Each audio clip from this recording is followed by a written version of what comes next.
नमस्कार दोस्तों, मैं हूँ मेरी मिष्टी और आप सुन रहे हैं मिष्टी नरेट्स कहानियों की इस कड़ी में हम आज आपके लिए लेकर आए हैं एक स्टोरी जिसका टाइटल है बस थोड़ा और। रात के लगभग 2 बजे थे। पूरा शहर सो चुका था, लेकिन आदित्य की स्क्रीन अब भी जल रही थी। व्हाट्सएप खुला हुआ था। ऊपर कई नाम थे, लेकिन उसकी उंगलियां हर बार एक ही चैट पर आकर रुक जाती थी, समर। उस नाम के नीचे अब सिर्फ एक चीज़ बची थी, लास्ट सीन। और आदित्य अब धीरे धीरे समझने लगा था कि कुछ लोग ज़िंदगी से चले जाने के बाद भी फ़ोन से डिलीट नहीं होते। करीब 15 दिन बीत चुके थे, लेकिन आदित्य अब भी ये मान नहीं पा रहा था कि उसका सबसे अच्छा दोस्त सच में चला गया है। समर, जो हर जगह सबसे ज़्यादा हंसता था, जो हर टेंशन को जोक में बदल देता था, जो पूरी टोली की जान था। कॉलेज में अगर कोई सबसे ज़्यादा शोर करता था तो वो समर था। अगर कोई सबसे पहले ट्रीट मांगता था तो वो समर था। अगर किसी का मूड ख़राब होता था तो सबसे पहले वही पहुंच जाता। किसी ने कभी यह नहीं सोचा कि वही लड़का एक दिन अंदर से इतना टूट जाएगा कि जीने की इच्छा ही खत्म हो जाएगी। सब कुछ बहुत छोटा शुरू हुआ था, सिर्फ 500 रुपए से। एक दिन कैंटीन में बैठा बैठा समर बोला था, भाई एक ऐप है प्रेडिक्शन वाला, लोग बहुत पैसे बना रहे हैं यार। आदित्य और बाकी दोस्तों ने तुरंत मना किया, अबे ये सब मत कर यार, ये तो जुआ है। शुरुआत पे सब आसान लगता है भाई। लेकिन समर तो समर था। वो फिर हंस दिया, अरे भाई 500 ही तो है, इतना क्या हो जाएगा, उसने कहा। अगले ही दिन वो 1000 रुपए जीत गया और उस दिन उसने पूरे ग्रुप को कोल्ड कॉफ़ी भी पिलाई थी। देखा, वो हंसते हुए बोला था, तुम लोग ना डरते बहुत हो यार।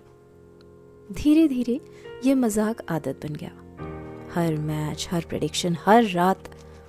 पहले पॉकेट मनी गई, फिर सेविंग्स, फिर दोस्तों से उधार शुरू हुआ। भाई यार अगले हफ्ते दे दूंगा, घर से पैसे आने ही वाले हैं, बस एक छोटी सी पेमेंट अटकी है, दे देना यार। सबको लगा फेज है, निकल जाएगा। लेकिन किसी को पता नहीं था कि समर अब सिर्फ पैसे नहीं हार रहा था, वो खुद को भी हारता जा रहा था। कुछ महीने बाद उसने मार्केट से उधार लेना शुरू कर दिया।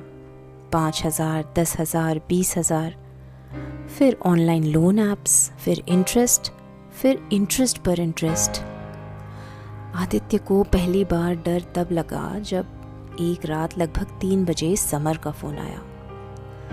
सुन, सो रहा था क्या, उसने पूछा। नहीं भाई, बोलना, आदित्य ने हड़बड़ाकर आंख मलते हुए बोला। कुछ सेकंड खामोशी रही, फिर समर बोला, तुझे कभी ऐसा लगा है कि तू खुद अपने बनाए हुए गड्ढे में गिर गया है? आदित्य तुरंत समझ गया कि बात बहुत आगे जा चुकी है। कितना पैसा फंस चुका है, उसने चौंकते हुए कहा। लेकिन हमेशा की तरह समर उस रात भी हंस पड़ा। अरे इतना भी नहीं भाई, संभाल लूंगा यार। लेकिन वो संभाल नहीं पाया। उसने कॉलेज आना कम कर दिया, फोन उठाना कम कर दिया, लोगों से मिलना कम कर दिया। लेकिन एक चीज कांस्टेंट थी, और वो थी उसकी इंस्टाग्राम स्टोरीज, जो अब भी आती थी। मीम्स, कॉफ़ी, हंसती हुई तस्वीरें, जैसे सब कुछ ठीक हो। और शायद यही सबसे डरावनी बात थी। एक दिन कॉलेज के बाहर 2 आदमी उसका इंतज़ार कर रहे थे। उस दिन आदित्य ने पहली बार समर के चेहरे पर असली डर देखा।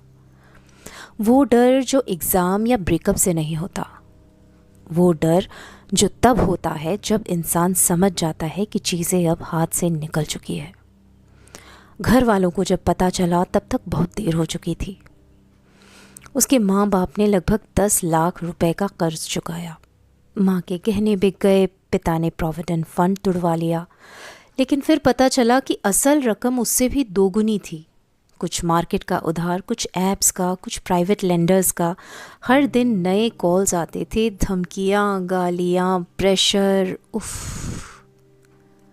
उसके बाद समर बदल गया। वो पहले जैसा शोर करने वाला लड़का नहीं रहा। अब वो घंटों चुप रहता, फ़ोन हाथ में लेकर बस ब्लैंक स्क्रीन देखता रहता। एक दिन आदित्य उससे मिलने गया। कमरे में अंधेरा था, टेबल पर आधी खाई हुई मैगी रखी थी। समर दीवार से सिर टिकाकर बैठा था। भाई, आदित्य ने धीरे से आवाज़ लगाई। समर मुस्कुराने की कोशिश करते हुए बोला, तुझे पता है कि सबसे बुरी चीज़ क्या होती है? क्या? आदित्य ने पूछा। जब तेरे माँ बाप तुझ पर भरोसा करना बंद नहीं करते, लेकिन तू खुद पर कर देता है। उस दिन आदित्य ने उसे बहुत देर तक समझाया था। कहा था, सब ठीक हो जाएगा भाई, हम हैं ना, निकाल लेंगे यार, पार्ट टाइम प्रोजेक्ट्स ले लेंगे और सब मिलकर पे कर देंगे तेरा लोन, हिम्मत रख। लेकिन आज उसे लगता है शायद कुछ लोग एडवाइस नहीं, बस सहारा चाहते हैं। उस रात के 3 दिन बाद सब खत्म हो गया। जब दरवाज़ा नहीं खुला उसके रूम का, तो दरवाजे को तोड़ा गया। समर का पंखे से लटकता हुआ शव देखकर उसके दोस्तों के दिल की धड़कन रुक गई थी। आदित्य तो इमीडिएटली बाहर आ गया। उसको तेज़ उल्टियाँ होने लगी और सर घूम गया। बाकी बच्चे ज़ोर ज़ोर से रोने लगे। उसके बाद से आदित्य भी बदल गया था। कॉलेज जाता लेकिन लौट आता। उसे अब भीड़ से डर लगने लगा था। हर हंसता चेहरा फेक लगने लगा था। हर आई एम फाइन झूठ लगने लगा था। उसे सबसे ज़्यादा तोड़ती थी समर के घर की खामोशी। एक दिन समर की माँ ने बस इतना कहा, काश हमको उसकी इस आदत का पहले पता चल जाता। और उसके पिता, जो पहले स्ट्रेट पोस्चर में चलते थे, अब अचानक बहुत बूढ़े लगने लगे थे। लगभग 3 हफ्ते बीत चुके थे, लेकिन आदित्य ने ठीक से खाना पीना तक नहीं खाया था। वो सो भी नहीं पा रहा था और अपने घर से कॉल्स भी कम ही रिसीव करता था। एक रात आदित्य बालकनी में जाकर खड़ा हो गया और पूरे शहर को देखता रहा। पूरा शहर शांत था। हजारों घर, हजारों बच्चे और शायद हजारों ऐसे लोग जो खामोशी में अपनी लड़ाइयाँ लड़ रहे थे, जो किसी को दिखाई ही नहीं पड़ रहा था। तभी उसका फ़ोन बजा, मॉम कॉलिंग। इस बार उसने कॉल उठा ली। बेटा सोया नहीं अब तक? माँ ने पूछा। आदित्य काफ़ी देर चुप रहा, फिर पहली बार टूटती हुई आवाज़ में बोला, माँ, अगर किसी को बहुत डर लग रहा हो, बहुत अकेलापन, तो वो किससे बात करे? उधर कुछ पल खामोशी रही। फिर माँ बोली, जिस दिन बच्चे ये मान लेते हैं कि उन्हें कोई समझेगा नहीं, उसी दिन वो अंदर से अकेले होने लगते हैं। उस रात आदित्य भी नहीं सोया, लेकिन बहुत दिनों बाद उसके अंदर सिर्फ दर्द नहीं था, एक सवाल भी था। अगर समर जैसा लड़का, जिसके इतने दोस्त थे, इतना अकेला महसूस कर सकता है, तो ऐसे कितने बच्चे या लोग होंगे जो चुपचाप टूट रहे होंगे? आदित्य आईटी का छात्र था। अगले ही हफ्ते उसने कोडिंग पे काम शुरू कर दिया। धीरे धीरे एक आइडिया शेप लेने लगा। एक ऐसा प्लेटफॉर्म जहां लोग बिना डर के बात कर सके, बिना नाम बताए, बिना जज हुए, जहां मदद मांगना कमजोरी ना लगे। उस ऐप का सबसे अलग फीचर था साइलेंट मोड। अगर कोई बोल नहीं पा रहा तो उसे बोलना ज़रूरी नहीं है। वो सिर्फ एक बटन दबा सकता था, स्टे, और दूसरी तरफ कोई वॉलंटियर बस उसके साथ ऑनलाइन रहता, बिना सवाल, बिना प्रेशर। क्योंकि कई बार लोग सल्यूशन नहीं ढूंढ रहे होते, बस ये महसूस करना चाहते हैं कि कोई है। ऐप में एक एनोनिमस सेक्शन भी था, जिसका नाम उसने रखा समर रूम, जहां लोग अपने फेलियर्स, उधार, फियर, एडिक्शंस और लोनलीनेस के बारे में लिख सकते थे, बिना आइडेंटिटी के ऑफ कोर्स। कुछ महीनों बाद जब पहला मैसेज आया, थैंक यू, आज मैंने खुद को हर्ट नहीं किया, तो आदित्य बहुत देर तक स्क्रीन को देखता रहा। उस रात शायद पहली बार उसे लगा कि समर पूरी तरह गया नहीं है। कुछ लोग हमारी जिंदगी में हमेशा रहने नहीं आते। कुछ लोग हमें एक वजह देकर चले जाते हैं। और शायद हीलिंग का मतलब भूल जाना नहीं होता।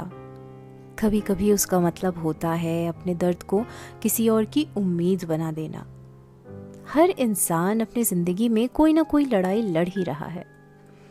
किसी की लड़ाई बाहर दिख जाती है तो किसी की अंदर ही अंदर चलती रहती है। लेकिन किसी भी दर्द, हार, कर्ज, अकेलेपन या थकान का अंत अपनी ज़िंदगी ख़त्म कर देना नहीं है। अगर कभी आपको लगे कि आप टूट रहे हैं, बर्न आउट हो चुके हैं या सब ख़त्म हो गया है, तो बस खुद से एक बात कहना, बस थोड़ा और रुकना, थोड़ा और सांस लेना, थोड़ा और किसी अपने से बात करना, क्योंकि ज़िंदगी सच में अनमोल है। ये बात शायद उनसे बेहतर कोई नहीं समझ सकता जो अस्पतालों में सिर्फ कुछ और दिन जीने के लिए अपना सब कुछ दांव पर लगा देते हैं। मदद मांगना कमज़ोरी नहीं है, चुप रहना सबसे भारी बोझ बन जाता है, क्योंकि शायद आज जो दर्द असहनीय लग रहा है वही एक दिन किसी नई शुरुआत की वजह बन जाए, क्या पता। अगर ये कहानी किसी एक इंसान को भी रुक कर मदद मांगने की हिम्मत दे सके तो शायद समर की कहानी अधूरी नहीं रहेगी, and my purpose of telling the story will be fulfilled. अपना ख्याल रखिएगा, एंड अंटिल नेक्स्ट, बाय।